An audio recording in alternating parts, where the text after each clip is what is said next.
क्या आप किसी मौलवी, मौलाना या ऐसे जिहादी नेता का नाम बता सकते हैं जिसे गाली गलौज या हिंदुओं को मारने और काटने की खुलेआम बात करने के बावजूद भी गिरफ्तार किया गया हो? अच्छा नहीं, वो इसीलिए क्योंकि इस देश में हिंदू सिर्फ चुपचाप गाली खा सकता है, गाली दे नहीं सकता। मैं हूं सुरेंद्र नेगी और चैनल में आपका स्वागत है। और चाहे आपको अच्छा लगे या बुरा, पर अभी जो मैंने कहा वो बिल्कुल ठीक कहा।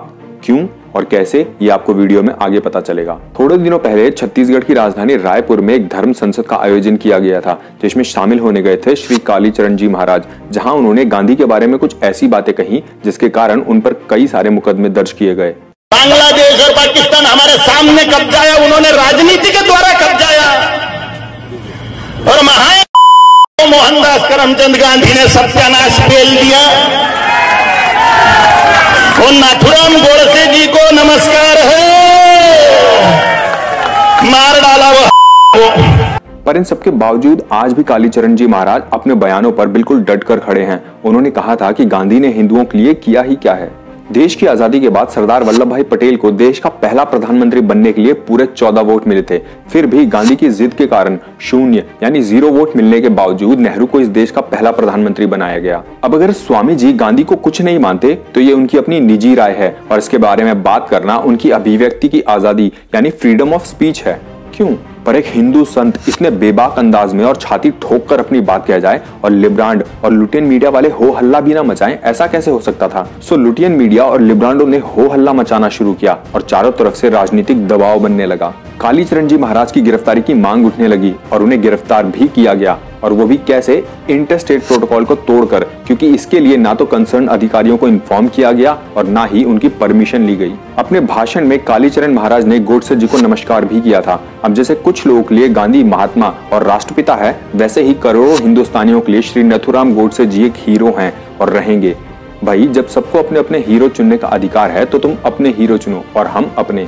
वैसे भी जब शांति दूतों के लिए लुटेरे और करोड़ों लोगों को मारने वाले अकबर, औरंगजेब, तैमूर, मोहम्मद और गजनवी जैसे लोग हीरो हो सकते हैं, और तो और उनके नाम पर सड़कें और इमारतें तक हो सकती हैं, वो गांधी जिसके मना करने पर इस देश का बंटवारा टल सकता था और लाखों लोगों की जिंदगी बच सकती थी, उसके नाम पर हजारों सड़कें, योजनाएं और इमारतें हो सकती हैं, और कुछ लोगों के लिए वो इकलौता हीरो भी हो सकता है। तो हमारे हीरो चंद्रशेखर आजाद, भगत सिंह, श्री नथुराम गोडसे जी और विनायक दामोदर सावरकर जी जैसे लोग क्यों नहीं हो सकते? अब जानते हैं कि नथुराम गोडसे जी आखिर थे कौन और उन्होंने गांधी को क्यों मारा था।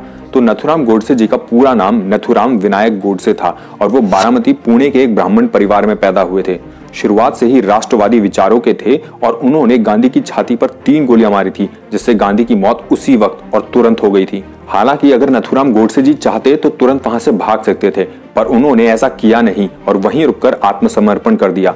जब कोर्ट ने उन्हें 8 नवंबर 1949 को मौत की सजा सुनाई गई, पर उससे पहले उन्हें अपना आखिरी स्टेटमेंट पढ़कर सुनाने को कहा गया था। पर उस समय की सरकार ने गोडसे जी के स्टेटमेंट पर बैन लगा दिया, जिसके बाद उनके भाई गोपाल गोडसे ने 60 सालों तक कानूनी लड़ाई लड़ी। आखिरकार वो जीते और गोडसे जी का स्टेटमेंट पब्लिश किया गया, जिसमें गोडसे जी ने बताया है कि आखिरकार उन्होंने गांधी को क्यों मारा था, और उसमें ऐसे 1-2 नहीं, पूरे 150 कारण थे जिसके कारण उन्हें गांधी को मारने पर मजबूर होना पड़ा। नथुराम गोडसे का मानना था कि गांधी की अहिंसा वाली सोच हिंदुओं को कायर बना देगी, क्योंकि जब जब हिंदुओं के साथ कुछ गलत हुआ तब तब गांधी चाहता था कि हिंदू अहिंसा के मार्ग पर चलें और बलिदान करें।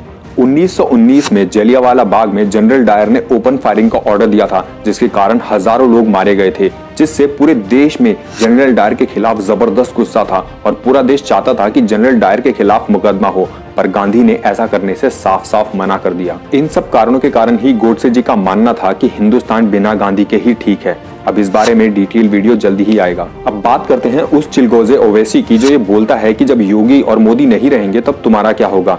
हिंदुओं को बार बार देख लेने की धमकी इसके खानदान से लेकर पार्टी तक का पुराना उसूल रहा है। याद रखो मेरी इस बात को, हमेशा योगी मुख्यमंत्री नहीं रहेगा, हमेशा मोदी प्रधानमंत्री नहीं रहेगा, और हम मुसलमान वक्त के एतबार से खामोश जरूर हैं, मगर याद रखो हम तुम्हारे जुल्म को भूलने वाले नहीं हैं। हम तुम्हारे जुल्म को याद रखेंगे। अल्लाह अपनी ताकत के जरिए तुमको निस्तो नाबूद करेगा इंशाअल्लाह ताला, और हम याद रखेंगे हालात बदलेंगे। जब कौन बचाने आएगा तुमको? जब योगी अपने मठ में चले जाएंगे, मोदी पहाड़ों में चले जाएंगे, जब कौन आएगा? हम नहीं भूलेंगे, याद रखो।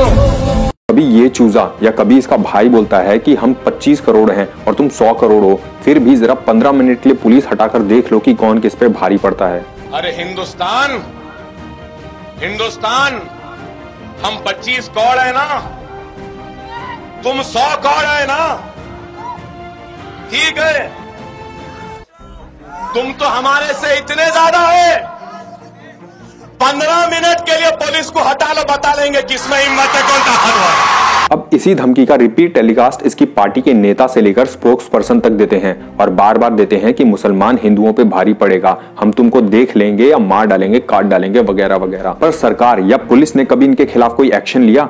अजीत ठुल्लू, कार्रवाई होगी तो सिर्फ हिंदुओं पर होगी, हिंदू साधु संतों पर होगी। अब सुन बेटा, जिसके बाप दादाओं ने तलवार के डर से अपने अपने पजामों के नाड़े मुगलों के आगे खोल दिए हों, वो चिलगोजे ना ऐसी धमकियां देते हैं और ना ऐसी बातें करते हैं। वो साधु संत जो हमारी धर्म की रक्षा के लिए इन जिहादियों से लड़ रहे हैं और आजकल इन्हें इन्हीं की भाषा में जवाब दे रहे हैं। फिर चाहे वो यति नरसिंहानंद स्वामी हो या फिर कालीचरण जी महाराज जैसे संत, जिन्हें पकड़ने के लिए तो पुलिस तुरंत दौड़ी चली आती है, पर वो जिहादी जो खुलेआम हिंदुओं को देख लेने की धमकी देते हैं, हमारे देवी देवताओं पर गलत गलत कमेंट करते हैं, वो कीड़े चाहे फिल्मों से हों या राजनीति से आज भी खुलेआम रेंग रहे हैं। उम्मीद है ये वीडियो आपको थोड़ा ही सही पर सोचने पर मजबूर करेगी, क्योंकि सोचना जरूरी है। अब अगर आपको ये वीडियो पसंद आया तो इसे लाइक कीजिए, नीचे कमेंट्स कीजिए और इस चैनल को सब्सक्राइब करके हमें अपना सपोर्ट जरूर दिखाइए।